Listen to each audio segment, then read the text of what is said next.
Assalomu alaykum aziz vatandoshlar. Moskva, Sankt-Peterburg, O'zbekiston yo'nalishi bo'yicha ketayotgan avtobuslarimiz aka-ukalar kimda kim ketadigan bo'lsa, ishonchnomalarga ham qo'yamiz. Bemalol telefon qilib bog'lanaverasizlar aka-ukalar. Dokument yo'q aka-ukalarga ham yordam berib ketamiz. Bizda yo'nalishlar Krasnodar Toshkent, Sankt-Peterburg Toshkent, Moskva, O'zbekiston yo'nalishi bo'yicha avtobuslarimiz aka-ukalar. Bagajdagi pul olinmaydi, bemalol olib kelaverasizlar. Avtobus narxlari 5000 rubldan aka-ukalar. Mana bemalol oyoq kiyimni yechib akalar.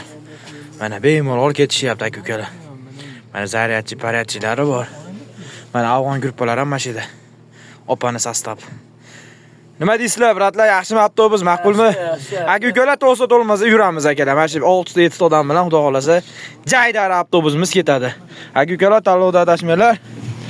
Xudo xolasa bemalol telefon qilib ishonchnomalar qo'yamiz, bog'lanishingiz mumkin aka-ukalar. Bizni kuzatishda davom edinglar, sog' bo'linglar, salom.